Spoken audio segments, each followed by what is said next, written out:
పరిశుద్ధ గ్రంథాలు తెరుద్దాం, ఒకసారి పాత నిబంధన గ్రంథం దగ్గరికి వద్దాం. ఈరోజు నేను ఒక చక్కని ప్రాముఖ్యమైనటువంటి ఒక అంశాన్ని నేను మీతో చెప్పాలని నేను ఆశపడుతున్నాను. ఎందుకంటే దేవుడు మొదట సృష్టించినటువంటి ఆదాము, తరువాత సృష్టించినటువంటి అవ్వ, వీరిరువురులో ఎవరు శక్తిమంతులో చెప్పాలి? మీరు చెప్పండి. ఎవరు శక్తిమంతులు? ఎవరికి ఎక్కువ ప్రాధాన్యత దేవుడిచ్చాడు? ఎవరి నుంచి ఈ 700 లేదు 800 కోట్ల మంది ప్రజలు విస్తరించారు? దేవుడు ఎవరిని ఎక్కువ ప్రాముఖ్యతగా ఎంచాడు అని మనం చూస్తే బైబిల్లో హవ్వకు ఎక్కువ ప్రాముఖ్యత ఇచ్చాడంటే స్త్రీకి దేవుడు ఎక్కువ ప్రాముఖ్యత ఇచ్చాడు. అంటే ఈ రోజున స్త్రీ బాగుంటే కుటుంబం బాగుంటుంది, స్త్రీ బాగుంటే కుటుంబ వ్యవస్థ బాగుంటుంది, స్త్రీ బాగుంటే సమాజం కూడా బాగుంటుంది. అంటే అందుకనే సొలొమోను కూడా అంటాడు, జ్ఞానవంతురాలు తన ఇల్లు కట్టును, మూఢురాలు తన చేతులతో తన ఇల్లు ఓడబెరుకును అని చెబుతుంది బైబిల్ గ్రంథం. ఈ రోజున ప్రపంచంలో లేదు దేశంలో జరుగుతున్నటువంటి పరిస్థితులు మనం చూస్తూ ఉన్నాం.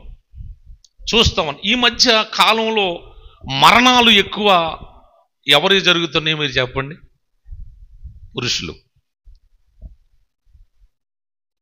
పురుషులు ఎక్కువ చనిపోతున్నారు. కారణాన్ని కూడా మీరు చూస్తే స్త్రీలను బట్టి అని మనకి రిజల్ట్స్ వస్తూ ఉంటుంది. ఈ విషయాలు నేను ఎందుకు చెబుతున్నానంటే, ఒక కుటుంబాన్ని కట్టేది స్త్రీ, ఆ కుటుంబాన్ని కూల్చుకునేది కూడా స్త్రీయే. ఈమె చేతిలో అంత అధికారం పెట్టాడు. పురుషుడు నేను బలవంతుణ్ణి, నేను వీరుణ్ణి, నేను శూరుణ్ణి అని చెప్పుకుంటూ ఉంటారు. కానీ ఇంట్లో భార్య తర్వాతే, అంటే భౌతికంగా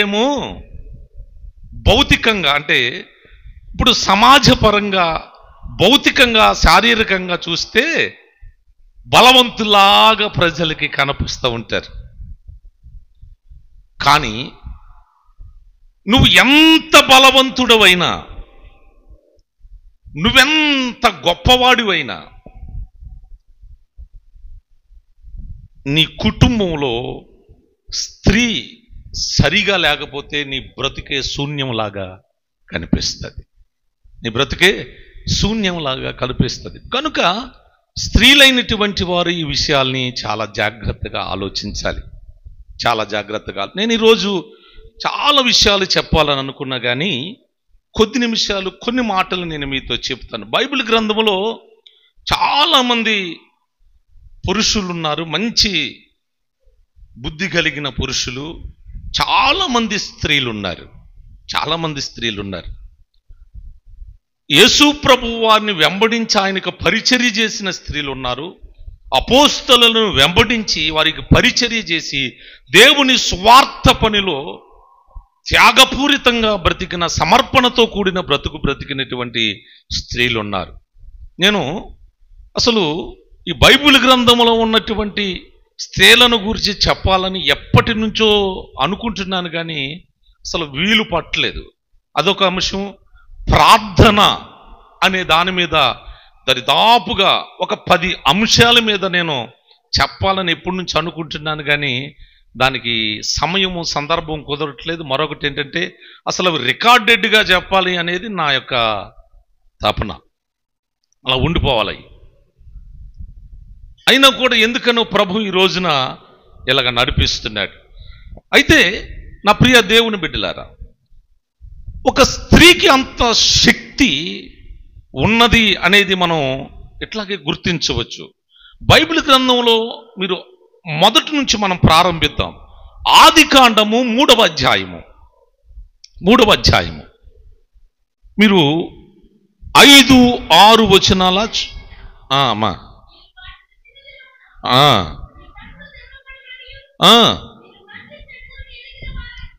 3:6 వచనం 3:16 వరకు చదవాల్సి ఉంటుంది. మంచిదియు కన్నులకు అందమైనదియు వివేకమిచ్చు రమ్యమైనదియు ఇండుట చూచినప్పుడు ఆమె దాని ఫలములలో కొన్ని తీసుకొని తిని తనతో పాటు తన భర్తకును ఇచ్చెను. చిన్న ప్రార్థన చేసుకుందాం. పరిశుద్ధుడా మా పరమ తండ్రి, మీ పాదములకు వందనాలు స్తోత్రాలు చెల్లిస్తున్నాం. నీ మహాకృప చేత, మీ అపారమైన ప్రేమ చేతనైనా ఈ వారమంతయు కూడా సజీవులుగా మా ప్రియ బిడ్డల్ని మమ్ములను కాపాడి ఇదిగో మరి యొక్క పునరుత్థాన దినములోనికి మమ్మల్ని ప్రవేశించిన విధానాన్ని బట్టి మీకే స్తోత్రాలు చెల్లిస్తున్నాం. ఈ ఉదయకాల సమయంలోనైనా ఇదిగో ఇప్పటి వరకు పాటల ద్వారా, స్తుతి ఆరాధన ద్వారా, వాయిద్యముల ద్వారా నిన్ను స్తుతించి మహిమపరిచాము తండ్రి. ఇప్పుడు నేను దేనదాసుడు, బలహీనుడు, అయోగ్యుడు, అపప్రద దాసుడునైనా నన్ను మరుగుపరిచి నీ పిల్లలమైన మా అందరితో మీరు మాట్లాడండి ప్రభా. నిలబడేది నీవు, మాట్లాడేది నేను సెలవిచ్చావు. ఆ మాటను నమ్మి నీ వేదికపై నిలబడి ఉన్నాను నాయన ప్రభా. నా నోటిని నాలుకను సరళింప చేయండి నాయన. ఇదిగో నేను కాదు నాయన, మీరే నాలో ఉండి మాట్లాడితే మాకందరికీ ప్రయోజనకరము నాయన ప్రభా. ఇదిగో మీరు మాట్లాడండి నాయన. అయ్యా, నేను మాట్లాడుతూ ఉండగా నాయన నా నోటిని, నా స్వరాన్ని, నా గొంతుని మీరు వాడుకోండి నాయన ప్రభా. వాక్యము ధారాళముగా రాకుండా ఆటంకపరిచి ఆటంకములు తొలగించండి ప్రభా. నీ పిల్లలకు వినబుద్ధి పుట్టించండి. గ్రహించే ఆత్మను, అంగీకరించే మనస్సును ప్రసాదించమని క్రీస్తు యేసు వారి పరిశుద్ధమైన నామములో మిక్కిలి వినయముగా అడిగి వేడుకొని ప్రార్థన చేసి పొంది ఉన్నాము తండ్రి, ఆమేన్. సరే, మంచిది. ప్రియ దేవుని బిడ్డలారా, ఇక్కడ హవ్వ గురించి చెప్పబడుతూ ఉన్నది. మనకందరికీ తెలిసినటువంటి వాక్యమే ఇది, కొత్తేమి కాదు. ప్రతి పెళ్లిలో పాస్టర్ గారు ముఖ్యంగా ఈ సందర్భాలు చెబుతూ ఉంటాడు, చదువుతూ ఉంటారు. నేను కొంచెం మీకు చెప్పాలని దాని గురించి నేను ఆశపడుతున్నాను. ఇక్కడ అవ్వ గురించి చెప్పబడుతూ ఉంది. ఏంటి అవ్వ ఏ విధము చేత ఏదేను వనము నుంచి గెంటివేయబడ్డారు అనే విషయాలు మనకు తెలుసు. అయితే అవ్వలో కలిగినది ఏమిటి అంటే ఒక వాంఛ, అంటే కోరిక కలిగింది. అవ్వలో ఏం కలిగింది చెప్పండి? కోరిక కలిగింది. ఆ పండును చూసి చెప్పండి. ఆల్రెడీ దేవుడు వారికి బోధించాడు, ఆల్రెడీ దేవుడు వారికి చెప్పారు. దేవుడు వారితో ప్రతిదినము ఉదయ సాయంకాలముల కాలములలో వారితో ముచ్చటించాడు, వారితో మాట్లాడారు. వారికి ఎంత అధికారం ఇచ్చారంటే ఎంతో అధికారాన్ని ఇచ్చారు. వాస్తవికంగా ఇంకొక విధంగా మనం చెప్పుకోవాలంటే, ఆదామునేమో మట్టితో తయారు చేస్తే అవ్వనేమో ఎముకతో తయారు చేశారు. ఏమండి? ఆదామును మట్టితో తయారు చేస్తే అవ్వని మాత్రం ఆదాము గాఢ నిద్ర కలగజేసి ఎముకను తీసి స్త్రీగా చేశారు. అందుకనే స్త్రీలంతా గట్టోళ్ళు ఉండరు అంటారు. పురుషులంతా మట్టట, కాస్త కన్నీరు కారిస్తే కరిగిపోతారట, కరిగిపోతారు. కానీ స్త్రీలు చాలా గట్టిగా ఉంటారు. మీరు చూడండి, ముసలమ్మ చచ్చిపోతే ముసలోడు ఎన్ని సంవత్సరాలు బతుకుతాడు? చాలా తక్కువ సమయం బతుకుతాడు. కానీ ముసలోడు చచ్చిపోతే ముసలమ్మ ఎన్ని సంవత్సరాలు బతుకుద్ది? దీర్ఘాయుష్ కంటే ఎక్కువ ఆయుష్తో బ్రతికిన వాళ్ళు ఉన్నారు. బ్రతికిన వాళ్ళు ఉన్నారు. కారణం ఏంటో తెలుసా? స్త్రీకి అంత శక్తి ఉంది. దేవునికి స్తోత్రం కలుగునుగాక. స్త్రీకి అంత శక్తి ఉంది. స్త్రీ శక్తి పథకం గురించి నేను చెప్పట్లా. అవునండి, స్త్రీకి అంత శక్తి ఉంది. అంటే దేవుడు ఆ విధంగా స్త్రీని నిర్మాణము చేశాడు. దేవునికి స్తోత్రం కలుగునుగాక. ఆ విధంగా స్త్రీని తయారు చేశాడు దేవుడు. దేవుడు ఎంత గొప్ప దేవుడో చూడండి. పురుషునికి శారీరక బలాన్ని ఇచ్చాడు, కానీ స్త్రీకి సంసారాన్ని పోషించగలిగి, నడిపించగలిగి, గృహాన్ని చక్కబెట్టుకోగలిగినటువంటి శక్తిని స్త్రీకి ఇచ్చాడు. అసలు ఆదాము ఎలాంటి వాడు అంటే, ఆదాము కూడా గొప్పవాడే. ఆదాము కూడా గొప్పవాడే. ఆదాముకి ఒక చక్కని పేరుంది. ఏంటంటే, అతడు దేవుని కుమారుడు. అతను దేవుని కుమారుడు. ఇప్పుడు ఈ ఆదాము అవ్వలని ఏదేను వనంలో పెట్టి వారికి బోధించవలసినటువంటి విషయాలన్నీ దేవుడు బోధించాడు. ఇదిగో ఈ తోటలో ఉన్న చెట్ల ఫలాలన్నీ తినండి, కానీ ఈ తోట మధ్యలో ఉన్న చెట్ల ఫలాన్ని తినకూడదన్నాడు. ఆదాము విన్నాడు, అవ్వ కూడా వింది. ఈ విధంగా ఎన్నో సంవత్సరాలు గడిచింది. ఏదేను తోటలో ఎన్నో సంవత్సరాలు గడిచింది. ఆదాము అవ్వలు వీరిరువురు ఒక చోట ఉన్నంత సేపు వీరిరువురిని ఎవరిని కూడా సాతాను టచ్ చేయలేకపోయాడు. ఆదాము ఎలాంటి వాడంటే, ఆదాము చాలా జ్ఞానం గలవాడు. ఆదాము ఎలాంటి వాడు అనుకుంటున్నారు? ఆదాము చాలా జ్ఞానము కలిగినటువంటి వాడు. ఆదాముకున్నటువంటి పవర్ ఎలాంటిదో తెలుసా? మీరు బైబిల్ గ్రంథాన్ని చూస్తే, ఆ కీర్తనలు రాసిన గ్రంథం 8వ అధ్యాయము 5వ వచనాన్ని ఒకసారి మీరు చదవండి. కీర్తనలు రాసిన గ్రంథము 8వ అధ్యాయము 5వ వచనం. దేవుని కంటే వానిని కొంచెము తక్కువ వానిగా చేశారు, మహిమ ప్రభావములు వానికి కిరీటముగా ఇచ్చాడు. ఆ దేవుని యొక్క చేతి పనుల మీద ఆయనకు అధికారము ఇచ్చి ఉన్నాడు. అంటే ఆదాము ఎలాంటి వాడట? దేవుని కంటే కొంచెమే తక్కువ వాడు. అంటే ఆదాముకున్నటువంటి జ్ఞానము దేవునితో సమానమైన జ్ఞానము. దేవునికి స్తోత్రం కలుగునుగాక. అందుకనే కదా ఏదేని తోటలో వీరిరువురిని పెట్టిన తర్వాత ఆదాముతో దేవుడు అంటున్నాడు ఏమన్నా తెలుసా? అప్పటికే జలచరాలు, భూచరాలు, జంతువులు, అనేకమైన పశు పక్షాదులు ఇవన్నీ కూడా దేవుడు కలుగునుగాక అంటే నిర్మాణం జరిగింది. కానీ వాటికి ఏ పేర్లు పెట్టాలో దేవుడు కూడా పెట్టలా. ఆదాము ఎంత జ్ఞానం గలవాడో చెబుతున్నాను.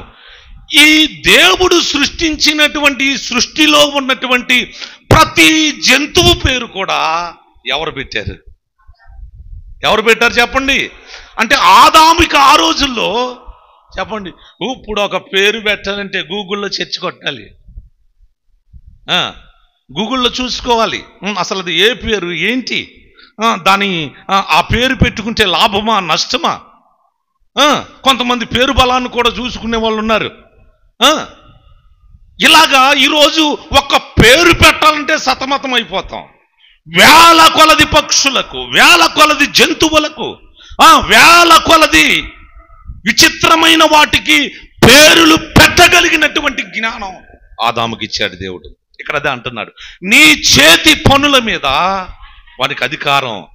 దేవుని కంటే కొంచెమే తక్కువ వాడు. ఎలాంటి వాడు చెప్పండి?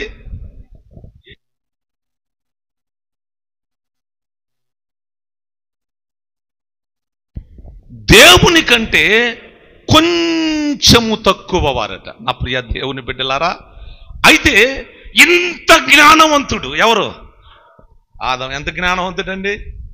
దేవుడు సృష్టించినటువంటి సృష్టికి కూడా పేరులు పెట్టగలిగినటువంటి శక్తి సంపన్నుడు, జ్ఞానము గలవాడు. కానీ చివరికి ఏమైపోయాడు చెప్పండి అమ్మా? చివరికి ఏమైపోయాడు? ఏమైపోయాడు చెప్పండి? ఆలోచించండి నా ప్రియ దేవుని. అంత జ్ఞానం గలవాడు, అంత తెలివి గలవాడు, అంత తెలివి కలిగినటువంటి ఆదాము చెప్పండి మోసపోయాడు. ఎవరు మోసపోయారు? చెప్పండి. ఎవరు మోసపోయింది? ఎవరు? ఆదామా?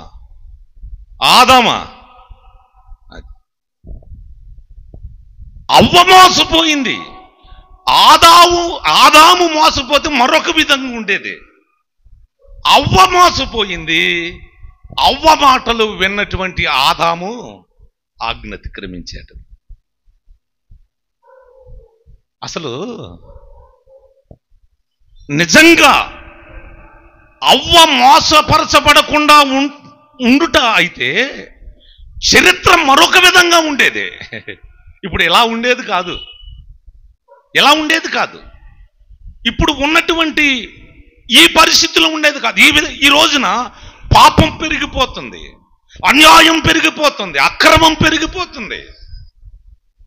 కానీ నిజముగా అవ్వ మోసపరచబడకుండా ఉన్నట్లయితే ఈ భూమి మీద ఉన్న మనుషుల చరిత్ర మరొక విధంగా ఉండేది. దీన్ని పూర్తి చేయటానికే 2000 ఏళ్ల పరిపాలన పెట్టాడు మళ్ళా ప్రభు. దీన్ని పూర్తి చేయటానికే దేవుడు కలలు కన్నటువంటి రాజ్యము ఆదాముతో వస్తుందని అనుకున్నాడు, అవ్వమ్మతో వస్తుందని అనుకున్నాడు. కానీ రాలా. స్వచ్ఛ భారత్, స్వర్ణాంధ్రప్రదేశ్ ఒకవేళ మనం చూడలేము, కానీ మన ప్రభువు స్వర్ణ రాజ్యం ఇస్తాడు, మనకి స్వతంత్ర రాజ్యం ఇవ్వబోతున్నాడు. స్వచ్ఛ భారత్ అంటే శుభ్రంగా ఉండే దేశం అని అర్థం. ఎక్కడుందో శుభ్రం? ఎక్కడ చూసినా చెప్పండి. అక్కడ స్వచ్ఛ భారత్ ఉంది, స్వర్ణాంధ్ర ఉంది. దేవునికి స్తోత్రం కలుగును గాక. బంగారపు వీధుల్లో తిరిగేటువంటి అర్హత. నా ప్రియ దేవుని బిడ్డలరా, ఆదాము ఇంత జ్ఞానము కలిగినటువంటి వాడు ఆదాము. కానీ అవ్వను బట్టి అసలు అవ్వ ఎందుకని ఈ పరిస్థితిలోకి వెళ్ళిపోయిందో కూడా మీకు చెప్పాలి నేను. ఆదాము అవ్వ వీరిరువురు కలిసి ఏదేను తోటను సేద్యము చేస్తూ అక్కడ నివాసం ఉంటున్నారు. ప్రతిరోజు ప్రభు వారిని దర్శిస్తున్నాడు, వారితో మాట్లాడుతున్నాడు, వారితో ఉదయ సాయంకాలములలో ముచ్చటిస్తూ ఉంటే వీరిరువురు కలిసే బ్రతుకుతున్నారు. వీరిరువురు కలిసి ఉన్నంత కాలం కూడా ఆదాము కానీ అవ్వమ్మ కానీ మోసపరచబడలేదు. ఒక రోజున ఆదాము నిద్రపోతా ఉన్నాడట ఏదేని తోటలో. నిద్రిస్తూ ఉంటే ఈ అవ్వమ్మ గారు బయలుదేరిందంట. దేనికి తెలుసా? విహారయాత్రకి. అసలు ఏదేను వనాన్ని చూద్దాం, ఎలా ఉందో చూద్దాం అని కాస్త తన భర్తకు విడిచిపెట్టు కాస్త ముందుకెళ్ళిందట. అప్పటికే వీరిరువుని ఏ విధము చేతనైనా నేను మోసం చెయ్యాలి, దేవుడు అనుకున్నటువంటి స్వర్ణ సామ్రాజ్యాన్ని ఈ భూమి మీద లేకుండా చేయాలి అని కంకణం కట్టుకొని తిరుగుతున్నాడు. ఎవడో? అపవాది కంకణం కట్టుకొని తిరుగుతున్నాడు. ఎలా రావాలి ఏదేను తోటలోకి, ఎలా మోసం చేయాలి? వాడు ప్రతిరోజు మనల్ని కూడా ఏదేను వనము అనబడిన సంఘం వైపు అపవాది కళ్ళు ఎప్పుడూ ఉంటాయి. ఎలా ఎవరిలో ప్రవేశించాలి, ఎలా ఎవరి మనస్సులను చెరపాలి, ఎలా ఎవరిని సంఘం నుంచి దూరం చేయాలి అని వాడు కన్నులు ఎప్పుడు కూడా నిత్యము చూస్తూనే ఉంటాయి. ఏదేను వనములో ఆదాము అవ్వలను కూడా అలాగే కనిపించాడు. వాస్తవికంగా అవ్వ పక్కన ఆదాము ఉంటే మోసం చేయటం సాధ్యము కానే కాదు. దేవునికి స్తోత్రం కలుగును గాక. వాడి వల్ల కాదు, ఎందుకంటే ఆదాముకి అన్ని బోధించాడు, అంత జ్ఞానం గలవాడు. దేవుని కంటే కొంచెమే తక్కువ, అంటే దేవునితో సాటి అయిన వాడు. అలాంటి వాడిని మోసం చేయటం మామూలు విషయమా, చిన్న విషయమా? కానీ ఏం చేశాడంటే అవ్వను నెమ్మదిగా భర్త దగ్గర నుంచి కాస్త బయటికి నడిపించిన తర్వాత సంభాషించటం నేర్పాడు. వాస్తవికంగా పాము సైతాను కాదు, ఇంతకే పాము అపవాది కాదు, పాములో సర్పముల అపవాది దూరాడు. మీకు అర్థమైందా? ఏమండి, ఇస్కరియోతు యోధ సైతాను కాదు. ఇస్కరియోతు యోధ అపవాదా చెప్పండి, మనిషా? కానీ ఇస్కరియోతు యోధాలోకి అపవాది ప్రవేశించాడు. మీకు అర్థమవటం కోసం చెప్తున్నా. అప్పటికి దేవుడు సృష్టించినటువంటి సృష్టిలో ఒక సృష్టి సర్పం. అప్పుడు కాళ్ళు ఉండేవి, మాట్లాడటానికి నోరు కూడా ఉండేది. అలాంటి పరిస్థితుల్లో అంటే దేవుడు సృష్టించిన సృష్టిలో తెలివి బాగా జ్ఞానం ఎవరికుందాయా అని ఆలోచిస్తే సర్పంలో ఉంది, సర్పంలోనే ఉంది. అన్ని చూశాడు సైతాను గాడు కూడా. ఏనుగులోకి వెళ్దామా, అబ్బాయి ఇది వర్కౌట్ అవుతుంది అనుకున్నాడు. పుల్లోకి వెళ్దామా, ఇది అసలే వర్కౌట్ అవుతుంది అనుకున్నాడు. సింహంలోకి వెళ్దామా, ఇది అసలే వర్కౌట్ అవుతుంది అనుకున్నాడు. ఎందుకంటే అవి ఎంతవరకు వేటాడి తింటమే తప్ప వాటి రక్తం త్రాగటమే తప్ప. కొంతమంది చెప్పండి ఫుల్గా తింటారు, బాడీ పెంచుతారు, కానీ బుర్ర పెంచరు. కొంతమంది దానికే బైబిల్ చెప్తుంది వారి కడుపుకే దాసులు, వారి కడుపుకే దాసులు. కొంతమంది బుర్ర పెరగదు. ఇప్పుడు వీటన్నిటినీ చూశాడు. అసలు దేనిలోకి వెళ్తే నా పని వర్కౌట్ అవుద్ది అని అనుకుని సర్పములో ప్రవేశించాడు అపవాది. మీరు బైబిల్ స్పష్టంగా చదివితే మీకు అర్థమవుద్ది. దానిలో ప్రవేశించాడు. ప్రవేశించి ఎప్పుడైతే అవ్వ ఆదామును విడిచి కాస్త పక్కకు వచ్చిందో ఫ్రెండ్షిప్ పెరిగింది. ఏం పెరిగింది చెప్పండి? ఫ్రెండ్షిప్ పెరిగింది, సహవాసం పెరిగింది. ఇప్పుడు ఎంత డీపుగా వెళితే దేవుని మాట కూడా ధిక్కరించి తినవద్దన్న పండు తినే స్థితికి వెళ్ళిందో మీరు ఆలోచించండి. ఇది ఒక్కరోజు జరిగినటువంటి సంభాషణ కాదు, ఒక్కరోజు స్నేహం కాదు,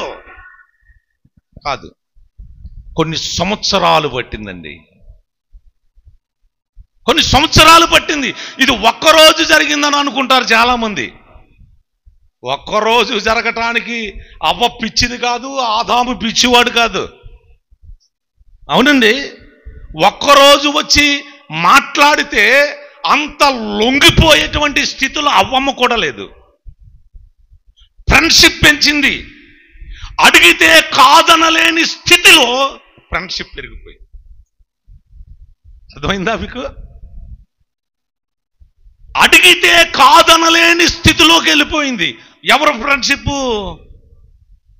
అందుకనే ఎప్పుడు కూడా భార్యాభర్తల ఇరు మధ్యలోకి మూడో వ్యక్తి రాకూడదు. చాలా ప్రమాదం, అది చాలా ప్రమాదం. మూడవ వ్యక్తి వచ్చినప్పుడే ముక్కలైపోద్ది సంసారం, చెక్కలైపోద్ది సంసారం. మూడో వ్యక్తికి అవకాశమే ఇవ్వకూడదు. మూడో వ్యక్తి ఎవరు ఉండాలంటే యేసయ్య ఉండాలి. దేవునికి స్తోత్రం కలుగును గాక. భార్యాభర్తల మధ్యన, ఇరువురు మధ్యన మూడో వ్యక్తి ఉండవలసింది మనుషుడు కాదు, దేవుడే ఉండాలి. అప్పుడే సక్రమంగా నడుస్తుంది. మరొక మాట చెప్పాలి, ఎప్పుడు కూడా భార్య భర్త వీరిరువురు కూడా ఏక మనసుతోనే ఉండాలి. ఒకరి ఎడల ఒకరి మీద అమితమైనటువంటి నమ్మకత్వం ఉండాలి. ఎలా అంటే అననీయ సఫీరాల్లాగా వారు ఏ స్థితిలోనైనా ఉండి వారు ఒకరు గుట్టు ఒకరు చెప్పారా? చెప్పండమ్మా, చెప్పారా? మీరైతే అర్థమేంటి? అననీయ సఫీరాలు చెప్పారా? దైవజనుడితో కూడా చెప్పలా, అందుకని మేము కూడా చెప్పట్లేదని అంటారేమో. దైవజనునితో కూడా చెప్పలా అంటే అంత దాన్ని ఏమంటారు? కమిట్మెంట్, అంత నమ్మకత్వం, అంత ఒకరి ఎడల ఒకరికి విశ్వాసం ఉండాలి సంసారం సక్రమంగా వెళ్ళాలంటే. అవునండి. దానికి తోడు భార్యాభర్తల మధ్యన ఓర్పు కూడా ఉండాలట. ఏంటది? ఓర్పు. ఒక ఆయన అన్నాడు, ఓర్చుకుంటేనంట గుడ్డు సట్టిడు కూర అవుద్దట.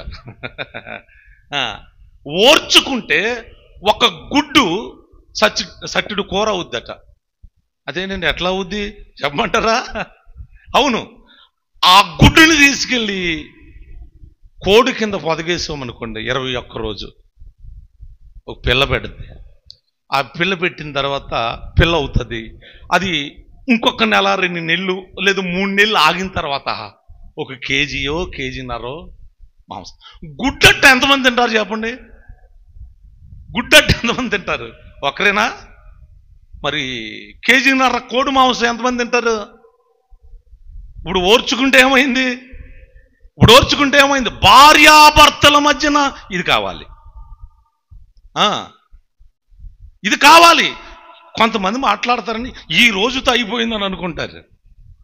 ఈ రోజు నీ మొక్కు నాకు చూడకు, నా మొక్కు మళ్ళీ ఎందుకు కలుసుకుంటున్నారు? మరి ఓర్పు కావాలి. సరే, నేను విషయంలోకి వెళ్తున్నాను. ఆదాము వీరిరువురు కలిసి ఉన్నంత కాలం కూడా అసలేమీ కదపలేకపోయింది కదా. అవ్వమ్మ గారికి పెత్తనాలు ఎక్కువైనాయి.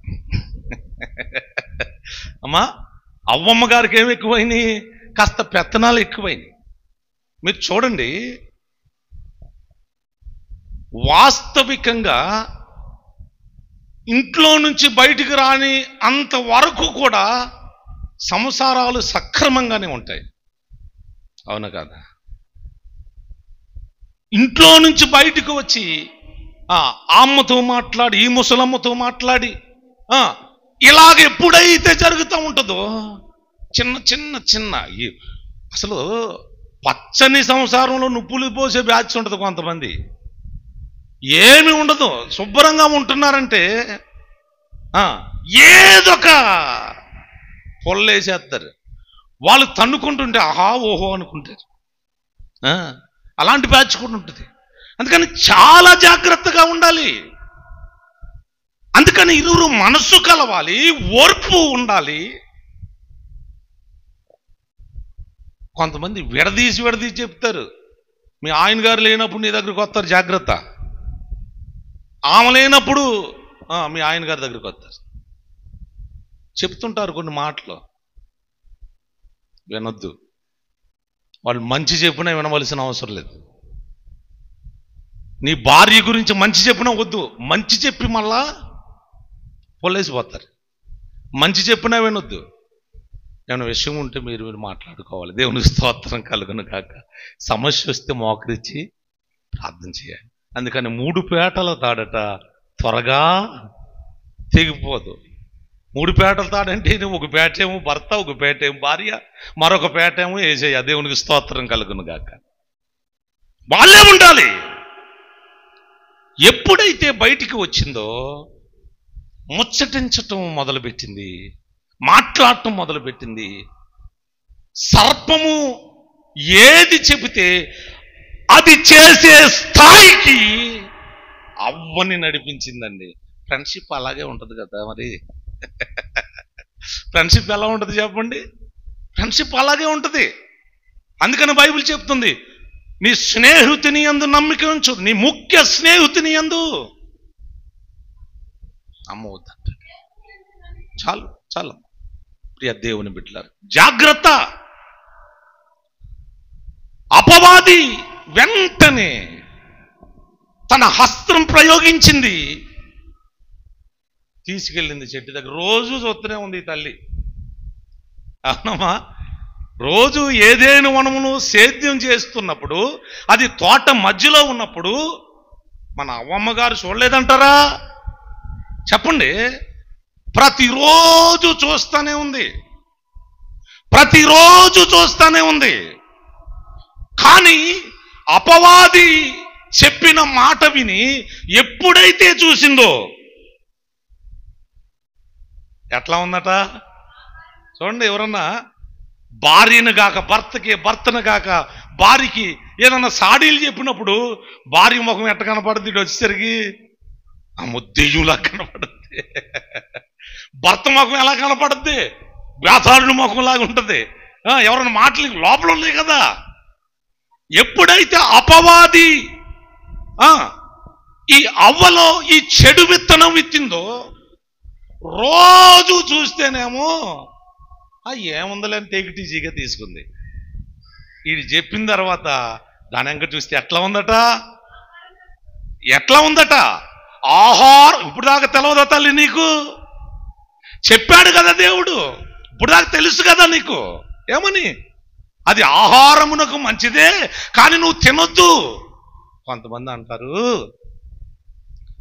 అసలు దేవుడు ఎంత అన్యాయస్తుడని. ఏదేను తోటలో పెట్టి, చెట్టును పెట్టి, దానికి మంచి సౌందర్యవంతమైన ఫలాలు ఇచ్చి సేద్యం చేసేవాడిని కూడా తినొద్దు అంటారా? దేవుడు ఎంత అన్యాయస్తుడండి బాబు. వాళ్ళకి ఇవ్వటానికే ఆ చెట్టుని అక్కడ పెట్టాడు. వాళ్ళకి ఇవ్వటానికేనండి, వాళ్ళకి ఇవ్వటానికే. కానీ సమయం ఉంటుంది, సమయం ఉంటుంది, సమయం ఉంటుంది. ఇప్పుడు ఐసీయూలో ఉన్నాడు అనుకోండి, వాడికి ఏం పెట్టాలి? లిక్విడ్ ఫుడ్ పెట్టాలి. లేకపోతే మీరు పలావు దమ్మ బిర్యానీ తీసుకెళ్ళి పెట్టండి, దెబ్బకి చచ్చి అవతల పడతాడా? అవునా కాదా? లేదంటే అన్నప్రాసన రోజున పరమాన్నం వండొద్దు. మీరు ఏం పెడతారు? హైదరాబాద్ నుంచి ప్యారడైజ్ బిర్యానీ తీసుకొచ్చి వాడికి పెట్టండి, ఏమవుతాడు? సమయం ఉంటుందండి. దేవుడు వాళ్ళకి ఇవ్వటానికే సృష్టించాడు ఆ చెట్టుని. చాలా మంది పిచ్చోళ్ళకి అర్థం కాక పరీక్ష పరీక్ష ఒక షరతు, దానిని నెగ్గితే ఆశీర్వాదం.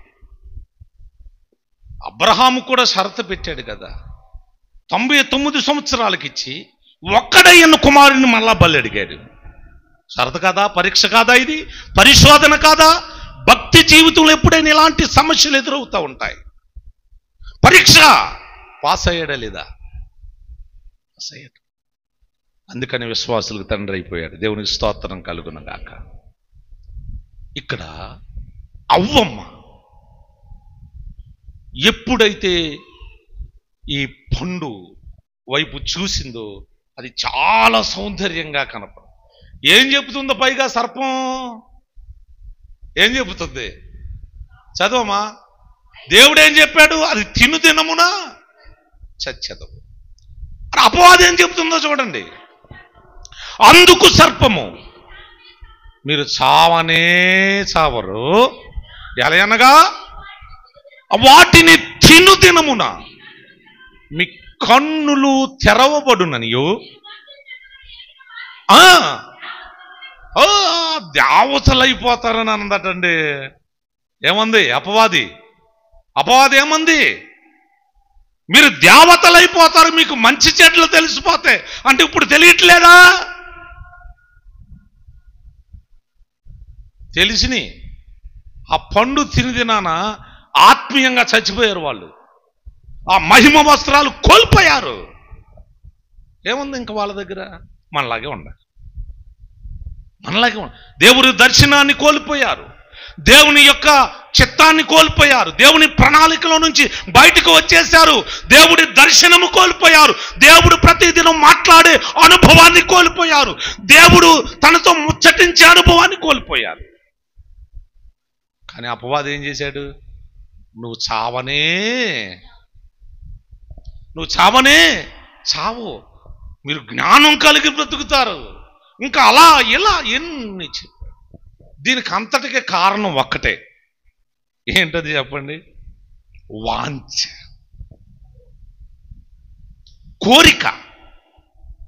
కోరికండి, కోరిక. ఈ వాంఛ చరిత్రని మార్చేసింది. అదే నేను చెబుతున్నాను. ఒక స్త్రీ ప్రపంచ చరిత్రను, భవిష్యత్తును మార్చేసింది. అంటే ఎలా ఉండేదండి ఈ రోజున సృష్టి? ఎలా ఉండేది? ఈ రోజున చాలా మంది కూడా వారు తీసుకుంటున్నటువంటి నిర్ణయాలు, వారి కోరిక చొప్పున తీసుకుంటున్నటువంటి నిర్ణయాలు ఈ రోజున సంసారాన్ని మొక్కలు చేసే పరిస్థితికి వెళ్ళిపోతుంది. కుటుంబాలు పతనమయ్యే స్థితికి వెళ్ళిపోతున్నాయి, సంఘాలు శిథిలమయ్యే స్థితికి వెళ్ళిపోతున్నాయి. ఆలోచించండి. వాంఛ. ఈ రోజున చాలా మంది మన స్థితి మరిచిపోయి, మనకున్నటువంటి పరిస్థితులను మరిచిపోయి, మనకొచ్చే ఆదాయం ఎంత, మనం ఖర్చు పెట్టే ఖర్చు ఎంత, దీనికి మించి ఈ రోజున స్త్రీలైనటువంటి వారు ఎంత ఆలోచిస్తున్నారు,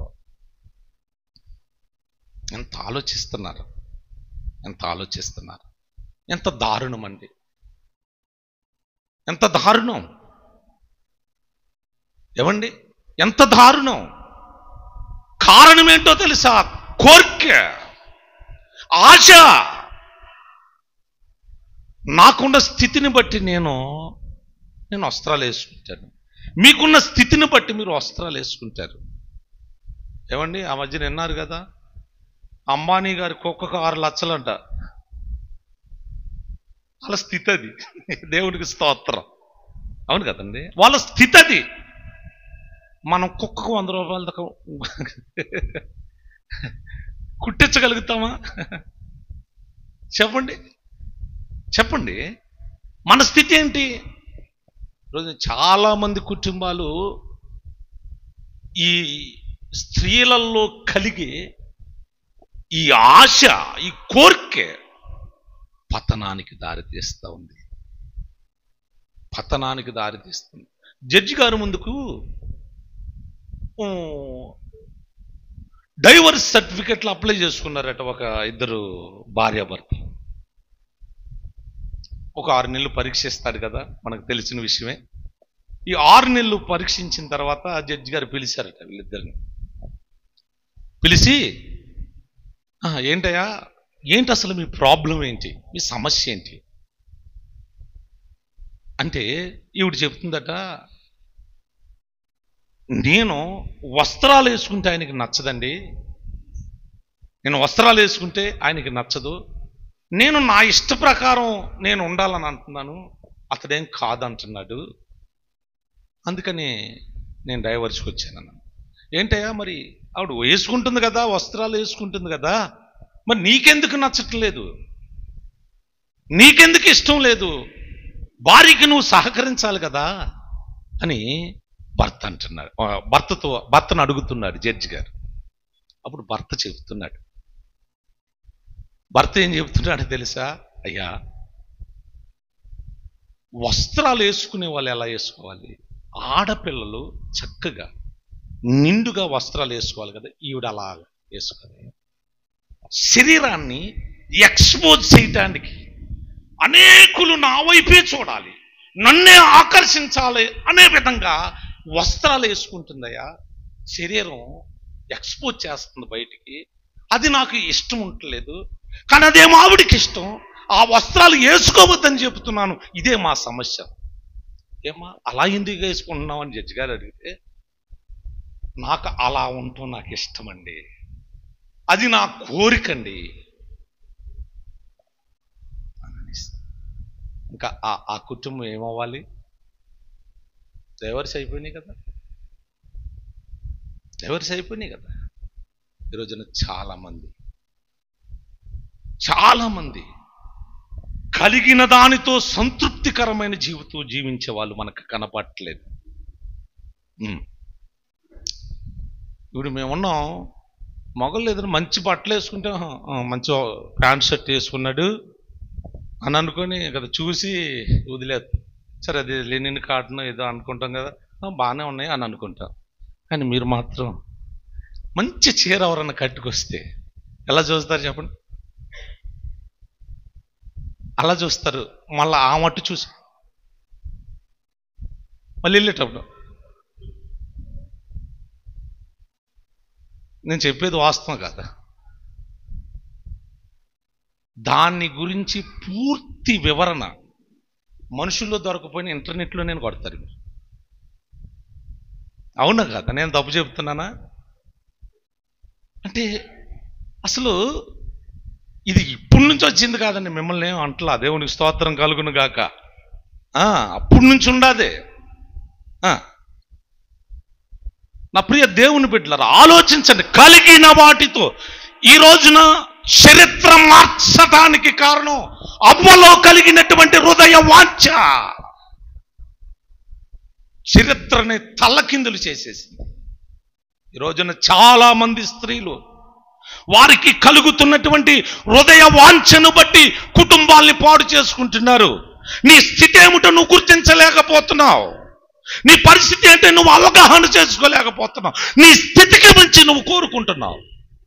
కనుకనే పరిస్థితులు తారుమారైపోతున్నాయి, కుటుంబాలు ముక్కలైపోతున్నాయి, వ్యవస్థలు పాడైపోతున్నాయి. సమాజం బాగుండాలంటే నేను చెప్తున్నాను, ఎవరు బాగుండాలి? మహిళా మండలి, మహిళలు బాగుండాలి. దేవునికి స్తోత్రం కలుగును గాక. ఏమండి, వాళ్ళు బాగుండాలి. వారు బాగుంటే కుటుంబ వ్యవస్థ బాగుంటుంది. వారు బాగుంటే కుటుంబంలో పిల్లలు బాగుంటారు. వారు బాగుంటే భర్తలు బాగుంటారు. వారు బాగుంటే తల్లిదండ్రులు బాగుంటారు. ఏమండి, పడగొట్టిన చెప్పండి, నిలబెట్టిన చెప్పండి. ఎంత జ్ఞానండి సొలొమోను గారు, ఎంత జ్ఞాని, మహాజ్ఞాని. ఎంతో మంది ఆ రోజుల్లో జ్ఞానాన్ని నేర్చుకోవటం కోసం సొలొమోను గారి దగ్గరికి వచ్చారు. 1000 మంది ఏంటి మెయింటైన్ చేశాడు, ఉపపత్నుల్ని. చివరకు ఈ జ్ఞానం ఏమైపోయిందో, ఈ తెలివంతా ఏమైపోయిందో చెప్పండి. కీలుబొమ్మ అయిపోయాడు. ఎంత జ్ఞానవంతుడు, ఎంత బలం గలవాడండి శాంసన్. పడిపోవటం కారణం ఎవరో? మా జాగ్రత్త, చాలా జాగ్రత్తగా ఉండాలి. ఐలారా జాగ్రత్త.